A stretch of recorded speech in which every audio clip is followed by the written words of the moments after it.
भाषा और इसके रूप मैंने समझाए कि भाषा किसे कहते हैं, भाषा कितनी होती है, और लिखित और मौखिक भाषा। ठीक है, तो आज हम लोग उसी को पहले रिवाइज करेंगे कि भाषा किसे कहते हैं। भाषा, पहला क्वेश्चन था, भाषा किसे कहते हैं? अपने विचारों के आदान प्रदान को भाषा कहते हैं। और भाषा कितने होते हैं, उनके नाम? तो भाषा दो होते हैं, लिखित भाषा और मौखिक भाषा। लिखित भाषा क्या है? जब हम अपने विचारों को लिखकर प्रकट करते हैं उसे लिखित भाषा कहते हैं। और मौखिक भाषा क्या है? जब हम अपने विचारों को बोल के प्रकट करते हैं वो मौखिक भाषा होती है। तो आपने ये 3-4 चीज़ें कल सीखी कि लिखित भाषा किसे कहते हैं, भाषा कितनी होती है, कौन कौन सी हैं, और लिखित और मौखिक भाषा। कल मैंने आप लोगों को राष्ट्रभाषा के बारे में भी बताया था कि राष्ट्रभाषा किसे कहते हैं। हमारे देश में अधिकांश जो भाषा बोली जाती है उसे राष्ट्रभाषा कहते हैं।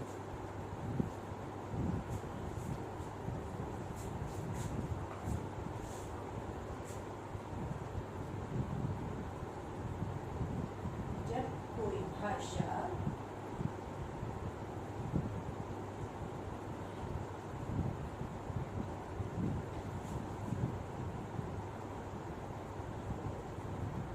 अधिकांश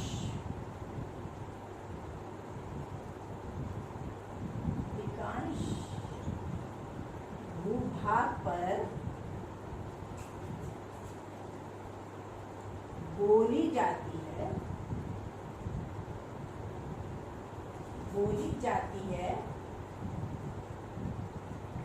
उसे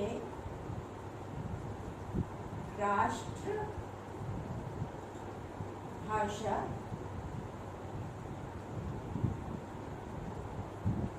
कहते हैं, उसे राष्ट्रभाषा।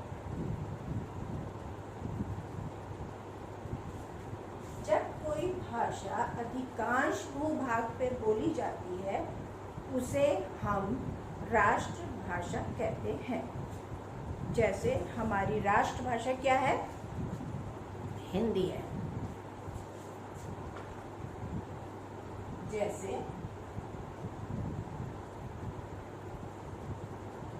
भारत की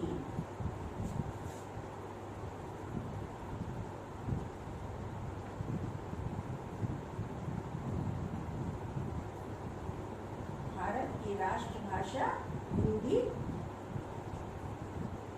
है। भारत की राष्ट्रभाषा हिंदी है।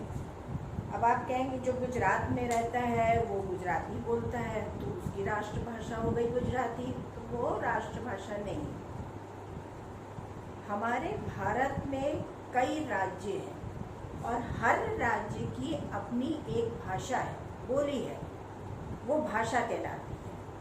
पर हमारे भारत में जितने भी राज्य हैं, हर राज्यों में जो एक भाषा है जो हर जगह बोलता है इंसान, वो हिंदी होती है। इस वजह से हमारे भारत की राष्ट्रभाषा जो है वो हिंदी है। अब हमारे जो भारत में छोटे जितने भी राज्य हैं, हमारे भारत में कई राज्य हैं, तो उनमें जो बोली जाती है वो भी हम आप लोगों को समझा देंगे। तो हमारे भारत में जो बोलियां हैं, जो राज्य हैं,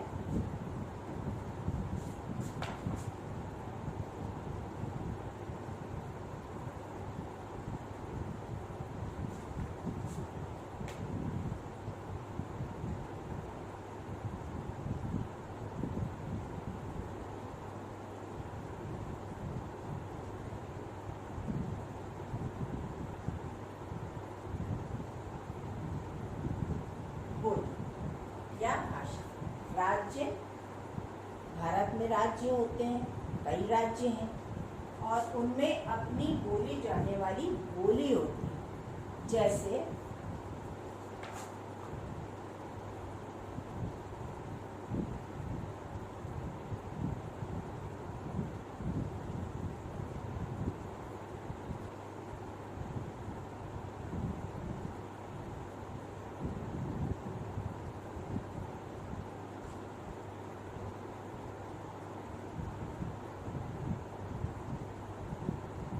बिहार, गुजरात, पंजाब, केरल,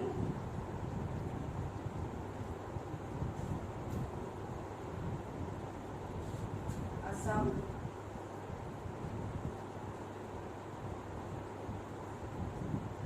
इन सब की अपनी एक बोली है।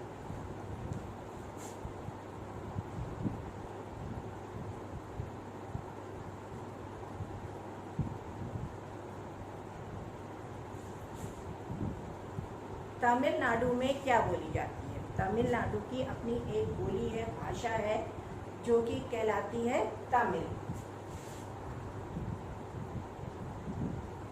तमिल। बिहार की एक बोली है, बिहार में बोली जाती है हिंदी। बिहार में हिंदी बोली जाती है। गुजरात में गुजराती बोलते हैं।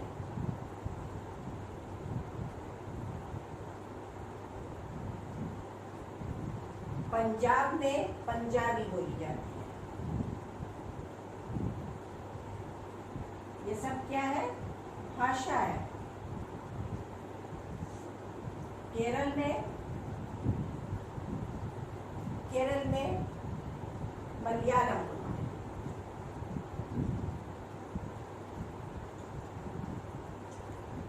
और असम में असमिया।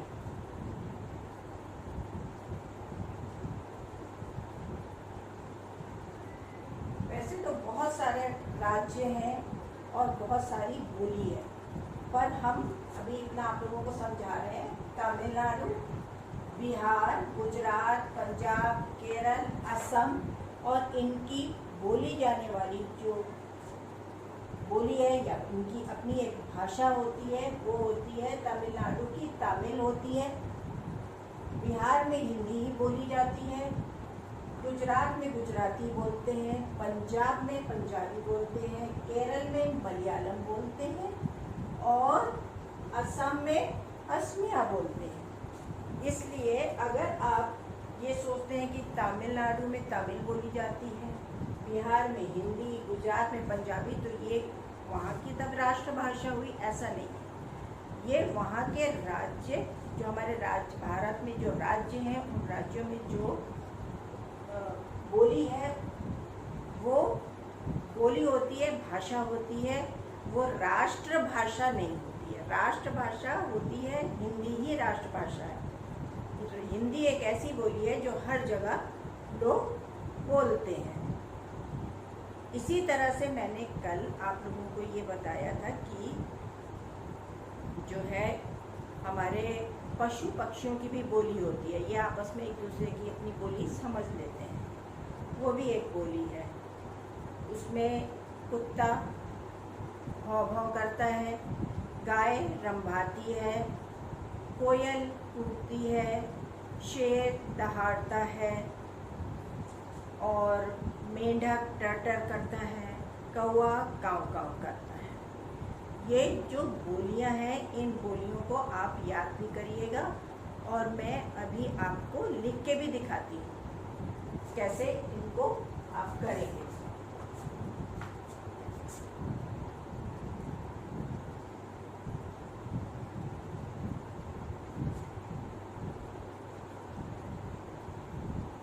पशु पक्षियों की बोली।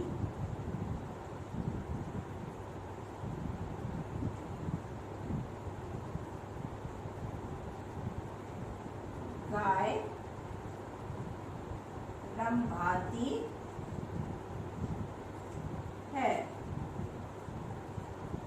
गाय क्या करती है? गाय रंभाती है। गाय की बोली को रंभाना कहते हैं, रंभाती।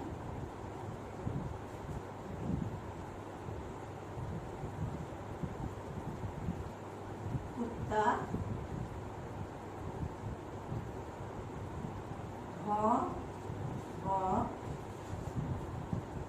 करता है।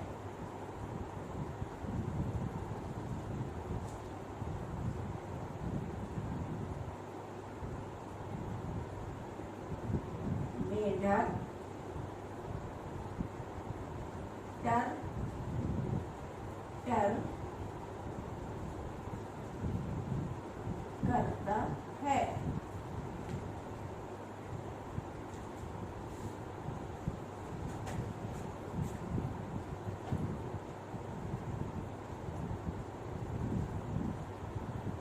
शेर दहाड़ता है।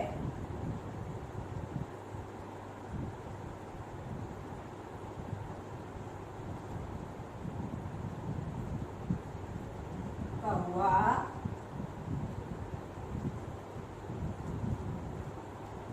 काव काव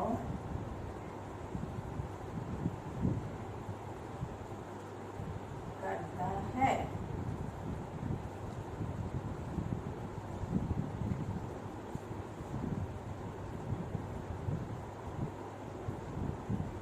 बिल्ली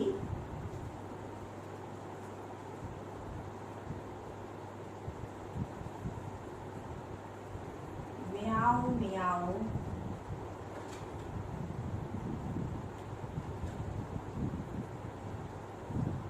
करती है।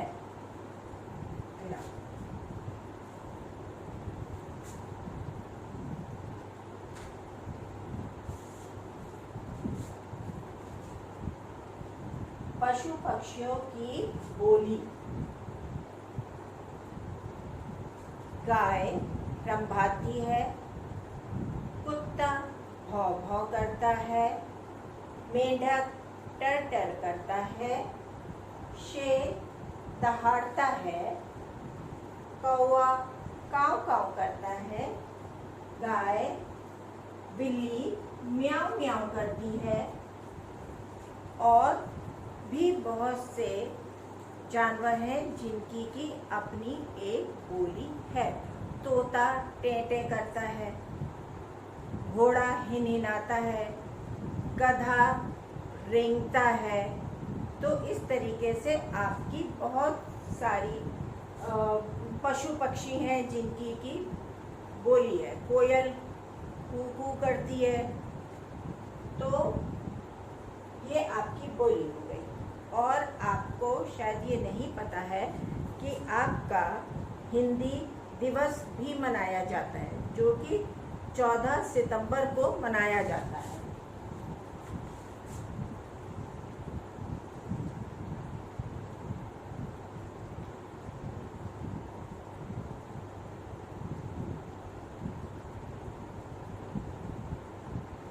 सितंबर को हिंदी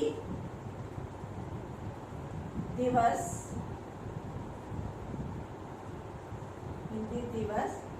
मनाया जाता है। 14 सितंबर को हिंदी दिवस मनाया जाता है। ये आप लोग याद रखिएगा। कभी भी पूछे कि हिंदी दिवस कब मनाया जाता है तो आप बताइएगा 14 सितंबर को हिंदी दिवस मनाया जाता है। अभी आपने पूछा, जब कोई भाषा अधिकांश भूभाग पर बोली जाती है उसे राष्ट्रभाषा कहते हैं। जैसे भारत की राष्ट्रभाषा हिंदी है। भारत की राष्ट्रभाषा हिंदी है। और हमारे भारत में बहुत सारे राज्य हैं जिनकी अपनी एक बोली है। हर राज्य में अपनी बोली बोली जाती है। ध्यान से समझिएगा। और इसको ध्यान में रखिएगा कि अधिकांश भूभाग में बोली जाने वाली भाषा हिंदी होती है, जिसे राष्ट्रभाषा कहते हैं। और भारत के कई राज्य होते हैं और हर राज्य की अपनी बोली होती है। उस बोली को हम भाषा कहते हैं। बोली और भाषा एक है। भाषा समझ में आ रहा है आप लोगों को? और राज्य, बहुत सारे राज्य हैं, जैसे तमिलनाडु, बिहार, गुजरात, पंजाब, केरल, असम, और इतने, जैसे ये जो राज्य मैंने तो अभी लिखने के लिए आपको थोड़े ही राज्य लिखे हैं समझाने के लिए। ऐसे ही और भी राज्य हैं जिनमें अपनी एक बोली है, हर एक की अपनी एक बोली होती है, वो भाषा होती है, वही एक उनकी भाषा है। तमिलनाडु में तमिल बोली जाती है, बिहार में हिंदी बोली जाती है, गुजरात में गुजराती बोली जाती है और पंजाब में पंजाबी बोली जाती है। केरल में मलयालम बोलते हैं और असम में असमिया बोली जाती है। ये इनकी बोली है, ये राष्ट्रभाषा नहीं कहलाती है, ये इनकी अपनी, हर राज्य की अपनी बोली है। हमारे भारत में बहुत सारे राज्य हैं, उन राज्यों की अपनी अपनी बोली है, लेकिन हमारी राष्ट्रभाषा हिंदी है। ये आप लोगों को समझना बहुत ज़रूरी है कि हमारी राष्ट्रभाषा क्या है, हिंदी। और हमारे पशु पक्षियों की भी बोली है।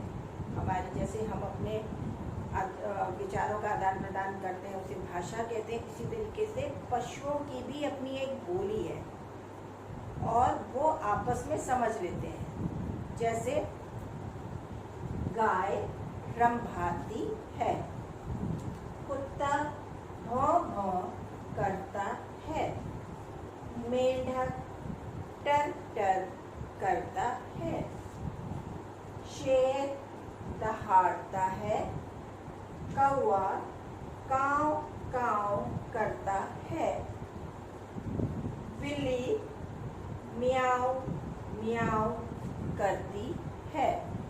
ये पशु पक्षियों की बोली हो गई। और हमारा हिंदी दिवस 14 सितंबर यानी कि 14 सितंबर को हिंदी दिवस मनाया जाता है।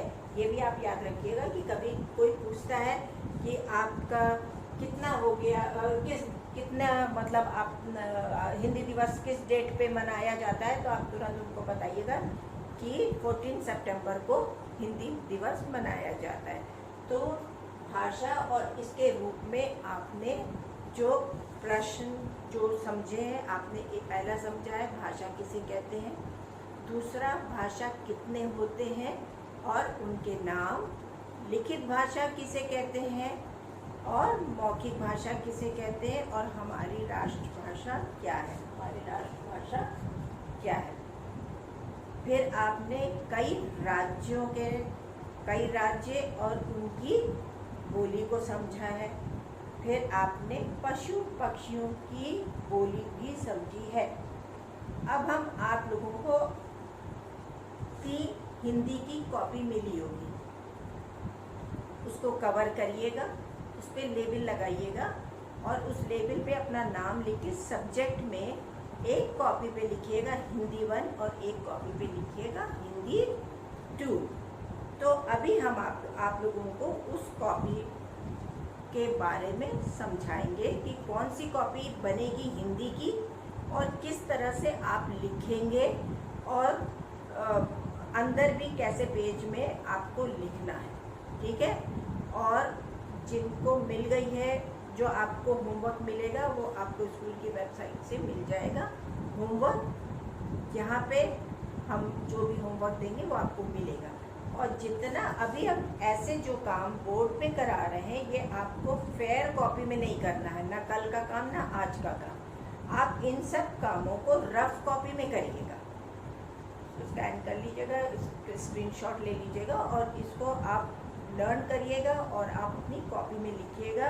और मैं फिर से आपको एक बार समझा रही हूँ कि मात्राओं पे, अंकी बिंदी पे, पूर्ण विराम पे ध्यान दीजिएगा।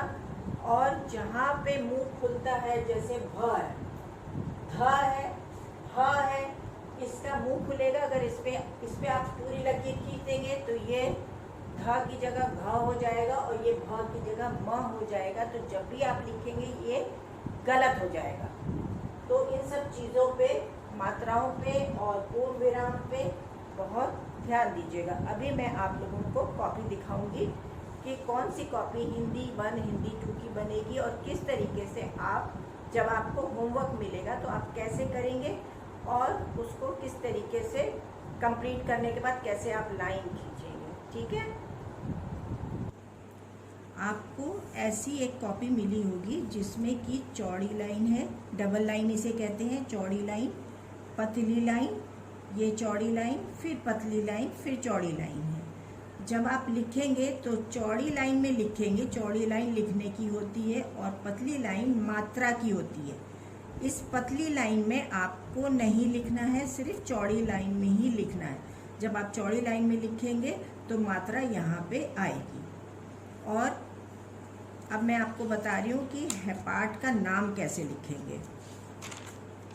आप जब पेज कवर करेंगे कॉपी पे, यहाँ पे लेबल लगाएंगे, उस पे अपना नाम हिंदी 1 लिखेंगे और इस वाले पेज पे भी आप हिंदी 1 लिखेंगे, ताकि जब आप स्कूल आएँ तो आपको टाइम टेबल से कॉपी अरेंज करने में और क्लास में कॉपी निकालने में परेशानी नहीं हो। तो आप हिंदी 1 लिखेंगे।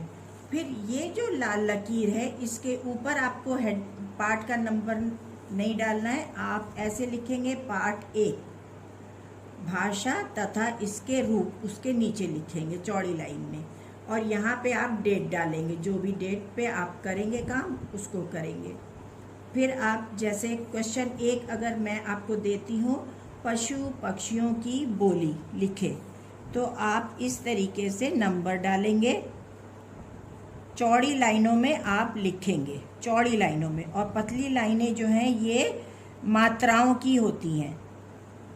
जब आप पूरा ये क्वेश्चन अगर आपका ख़त्म होता है तो आप एक स्केल से लेंगे और हर बच्चे के पास ये वाले पेंसिल कलर होते हैं, ये पेंसिल कलर है। इसमें से आपको रेड कलर नहीं यूज़ करना है, इनमें से आपको रेड कलर नहीं यूज़ करना है क्योंकि ये कलर टीचर का होता है। और ग्रीन कलर नहीं यूज़ करना है, ये आपके प्रिंसिपल फादर यूज़ करते हैं। इसलिए आप डार्क कलर जो होता है, बिल्कुल डार्क ब्लू, ये कलर आप ले लेंगे। इस कलर से आप लकीर खींचेंगे। जब पार्ट 1 लिखेंगे तो आप स्केल रख के और ऐसे लकीर खींचेंगे स्केल की सहायता से। फिर पार्ट का नाम लिखेंगे, उसके नीचे भी इस स्केल रख के लकीर खींचेंगे। जब आपका एक क्वेश्चन ख़त्म हो जाता है तब आप यहाँ पे एक लकीर स्केल रख के लकीर के ऊपर बस एक बार लकीर खींचेंगे, ऐसे घिसे नहीं जाएंगे, सिर्फ एक बार लकीर खींचेंगे तो आपका काम अच्छा दिखेगा और सुंदर दिखेगा और आपको गुड भी मिलेगा। डेट ज़रूर होनी चाहिए यहाँ पे। फिर अगर आपको क्वेश्चन आंसर परिभाषा मिलती है, आप फिर से डेट डालेंगे, पार्ट 1 लिखेंगे, भाषा और इसके रूप, स्केल से लकीर खींचेंगे।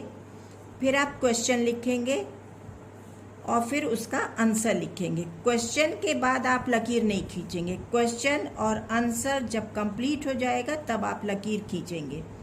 फिर आप दूसरा प्रश्न लिखेंगे और उसका उत्तर लिखेंगे और फिर लकीर खींचेंगे। और फिर प्रश्न 3 जो है उसको लिखेंगे और उसका उत्तर लिखेंगे। इस तरह से जब एक प्रश्न उत्तर ख़त्म होगा तो आप लकीर खींचेंगे, फिर प्रश्न उत्तर कंप्लीट होगा तब लकीर खींचेंगे, प्रश्न उत्तर कंप्लीट होगा तब आप लकीर खींचेंगे। तो जो भी बाद के लेसन्स आप लिखेंगे, आप इसी तरह से रेड पे पार्ट लिख के अपना नंबर डालेंगे और पार्ट का नाम लिखेंगे इसके नीचे।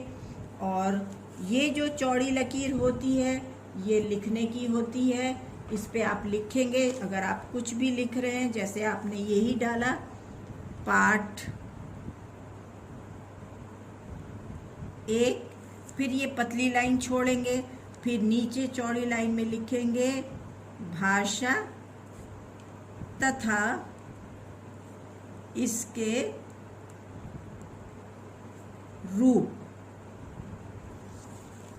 फिर ये पतली लाइन छोड़ के ये चौड़ी लाइन में प्रश्न लिखेंगे। और यहाँ पे जो भी डेट पे, अगर आप 6 को कर रहे हैं तो ऐसे डेट डालेंगे, ऐसे डेट डालेंगे।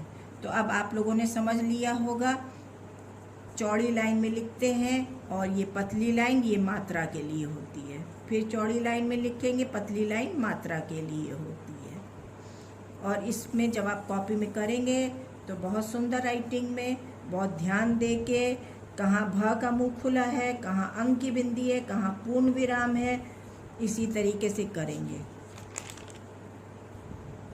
उम्मीद है आप लोगों को समझ में आ गया होगा। अब यहाँ पे भाषा तथा इसके रूप पार्ट 1 यहाँ कंप्लीट होता है। आप लोगों ने भाषा के बारे में समझा है, राज्यों में बोली समझ ली है, राष्ट्रभाषा समझ लिया है क्या है हमारी, पशु पक्षियों की बोली समझ ली है, और हिंदी दिवस किस दिन मनाया जाता है समझ लिया है। और मैंने कॉपी में भी, फेयर कॉपी जो स्कूल की कॉपी है उसमें किस तरह करेंगे वो भी मैंने समझाया है। और ऐसी आप लोगों को 3 कॉपी मिली होगी। एक कॉपी हिंदी 1 की बनेगी, एक कॉपी हिंदी 2 की बनेगी, और एक कॉपी पे भी हिंदी लिख के रखिएगा। जो भी जब उसमें करवाना होगा तो फिर वो उसी समय आपको बताया जाएगा। पतली लाइन, चौड़ी लाइन, पतली लाइन, चौड़ी लाइन, इस कॉपी को डबल लाइन कहते हैं। हिंदी ये ऐसे ही कॉपी आपने क्लास 1 में भी यूज़ की होगी। तो इन कॉपियों को ध्यान से देखिएगा, कवर ज़रूर करिएगा, लेबल पे नाम लिखिएगा, और सब्जेक्ट के आगे हिंदी 1 और हिंदी 2 ज़रूर लिखिएगा। और जिस तरह से मैंने बताया, हेडिंग डाल के लकीर